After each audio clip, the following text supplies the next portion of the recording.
जय हिंद दोस्तों। 75 साल बाद सेना में एक बड़ा बदलाव।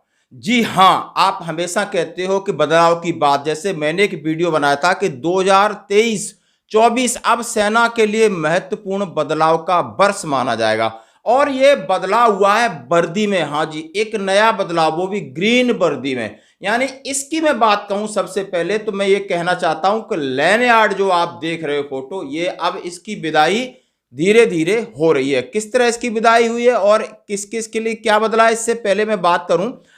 जैसा कि इसी साल आपने कॉम्बैट ड्रेस पैटर्न में बदलाव देखा होगा। कॉम्बैट ड्रेस, अपनी बेल्ट कैप और उसका पहनाव में बदलाव देखा होगा, उसके शूज में बदलाव देखा होगा, उसके बाद आपने हेलमेट में बदलाव देखा होगा, और आपके पटका और ये जैकेट में बदलाव, राशन में बदलाव आपको बताया गया है कि आप 40% आपको ज्वार बाजरा रागी मिलेगा राशन में, ये सारा बदलाव। और अभी ग्रीन वर्दी में बदलाव हुआ है। और ये बदलाव हुआ है किस किस के लिए है और क्या क्या साथ में बदलाव हुआ है। यानी आपकी बैरेट एक जैसी होगी, कंधे पर बैज एक जैसे होंगे, गॉर्गेट पैच एक जैसे होंगे, बेल्ट एक जैसी होगी, जूते।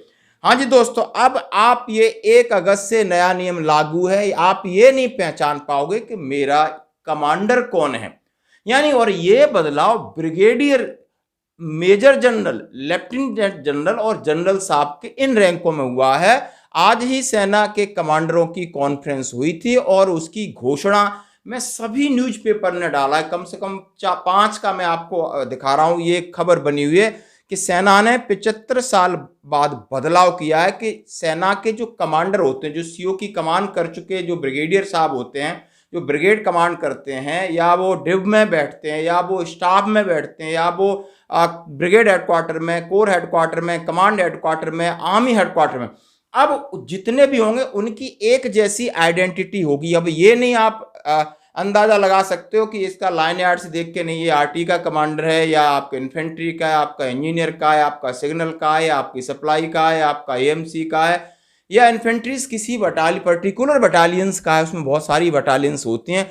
अब अंदाजा नहीं लगा सकते। अब ये गया है कि जब आपने कमांड संभाल लिए और आपने हेडक्वार्टर में बैठना है तो आपकी आइडेंटिटी एक होनी चाहिए। और इसके साथ उन्होंने बोला अब लैनियार्ड तो होगी नहीं, लैनियार्ड होगी नहीं, और आपकी कैप का जो बैज है वो एक जैसा होगा। कंधे पर आप जो भी स्टार लगाते हो इसके अंदर आपकी जो पहचान है कि आप पार्टी के इन्फेंट्री, वो भी उसमें से हटाई जाएगी। एक जैसे आपके स्टार होंगे, एक जैसे गॉर्गेट पैच होंगे, एक जैसा ही बेल्ट होगा। बेल्ट के आगे भी आप अपना जो रेजिमेंटल, जो आपका पेरेंट रेजिमेंटल सिंबल्स होते वो यूज नहीं कर सकते हो। और ये आज ही इसकी घोषणा भी अभी हुई है। तो जैसा कि हमने कहा, और ये सारा ब्रिगेडियर के ऊपर वाले रैंक के नीचे, कर्नल और नीचे वाले जो भी रैंक हैं इनमें कोई बदलाव नहीं हुआ। चाहे कर्नल है, लेफ्टिनेंट कर्नल है, मेजर है, कैप्टन है या लेफ्टिनेंट है, बाकी या जेशूआर में सूबेदार, मेजर सूबेदार, नायब सूबेदार, हवलदार है, या नाइक, लेफ्टिनेंट, इनमें किसी में अभी ये बदलाव नहीं हुआ है। लैनियार्ड के पीछे अब बहुत पहले ये अंग्रेजी प्रथा का हिस्सा माना गया था। आखिर इसको क्यों डाला जाता है, इसका यूज क्या है, बहुत सारी चल रही। तो धीरे धीरे क्या लैनियार्ड नीचे भी हटने की शायद हो सकता है, इसके ऊपर काफी विचार विमर्श चल रहा है। तो दोस्तों ये था अभी का बदलाव। और आपको इस साल में नए नए बदलाव, हर चीज में आपकी लड़ाई के तरीके में बदलाव हो, इक्विपमेंट का बदलाव हो, यूनिट के आपको स्ट्रेंथ के कम बदलाव हो, ट्रेडमेंस के बदलाव हो, बहुत सारे बदलाव आपको लगातार ये इनकी घोषणा हो चुकी है, इन पर काम चल रहा है। और इसी तरह चौंकाने वाली खबरों से रहना होगा सावधान। फ्यूचर में आप कोई भी डिसीजन लेते हो तो एक बार नहीं, अब 100 बार सोचना पड़ेगा आप अपने सर्विस के रिगार्डिंग। धन्यवाद दोस्तों।